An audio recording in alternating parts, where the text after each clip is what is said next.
10খন 12খন 13খন দোকান কি আছে চলাই আছে অথচ তেওঁলোকৰ নামত এলটমেণ্ট নাছিল তেনেকুৱা ধৰণৰ অভিযোগ আছিলে সেইকাৰণে আমাৰ দণ্ডাধীশ পৰ্যায়ৰ এটা তদন্ত এটা চলি আছে আমি আজি আহিলোঁ আহি কেইখনমান দোকান চালোঁ আমি আজি চাম যিমানখিনি পাৰোঁ ইমান দোকানখিনি চাম গতিকে এতিয়া আমি ক'ব পৰা অৱস্থাত নাই যিখিনি শ্বপ হোল্ডাৰ আছে ইয়াতে তেওঁলোকক আমি ডকুমেণ্ট প্ৰডিউচ কৰিব দিছোঁ PDA তেওঁলোকৰ যি এলটমেণ্ট দিছিলে সেই এলটমেণ্ট লেটাৰ প্লাছ তেওঁলোকৰ এতিয়া তেওঁলোকে যি পেন নামত তেওঁলোকে দোকান চলাই আছে তাৰ supporting document trade licence GST number বা লাইচেঞ্চ লেবাৰ লাইচেঞ্চ যিখিনি ৰিলেভেণ্ট ডকুমেণ্ট আছে সেইখিনি আমি তেওঁলোকক প্ৰডিউচ কৰিব দিছোঁ কেইখনমান দোকানীয়ে প্ৰডিউচ কৰিব পাৰিছে কিছুমানে প্ৰডিউচ কৰিব পৰা নাই তেওঁলোকে অকণমান সময় লৈছে আধা ঘণ্টাৰ ভিতৰত দিম বুলি কৈছে গতিকে গোটেইখিনি দোকান আমি চাম চোৱাৰ পাছতহে আমি আহিব পাৰিম আৰু এতিয়া অকণমান সময় লাগিব কাৰণ কিয় এলটমেণ্ট প্ৰচেছটো কেনেকুৱা আছিলে সেই 2002 চনৰ পৰা এই TDA মাৰ্কেট আৰম্ভ হৈছিল আপোনালোকে জানে 2002 চনত এলটমেণ্ট আৰম্ভ হৈছিলে 2002 চনত সেইকাৰণে আমি এলটমেণ্ট প্ৰচেছটো কি আছিল সেই বিষয়টো আমি চাই আছোঁ সেই বিষয়টো আমি তদন্ত কৰি আছোঁ পুৰণি ফাইল আমি বিচাৰিছোঁ গতিকে তদন্তত অকণমান সময় লাগিব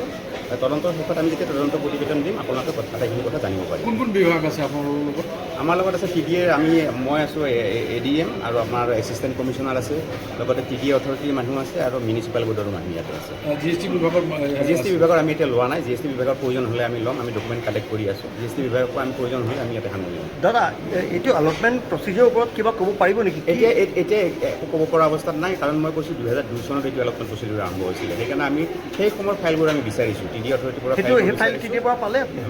কিছুমান ডকুমেণ্ট পাইছোঁ সকলোখিনি পোৱা নাই তেওঁলোকে বিচাৰি আছে যিহেতু পুৰণি ফাইল গোটেইখিনি পালে আমি ফাইলখিনি অধ্যয়ন কৰিব লাগিব অধ্যয়ন কৰিলেহে আমি গম পাম যি দোকানীয়ে যদি ডকুমেণ্টছ প্ৰুভ কৰিব নোৱাৰে প্ৰভাইড কৰিব নোৱাৰে যদি তেওঁলোকে পাওঁ আমি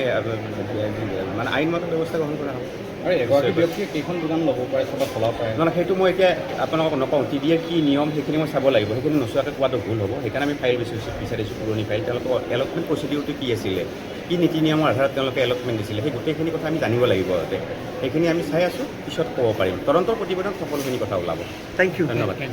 যিকোনো খবৰৰ বাবে যোগাযোগ কৰক 7099017330 লগতে 7099017110 নম্বৰত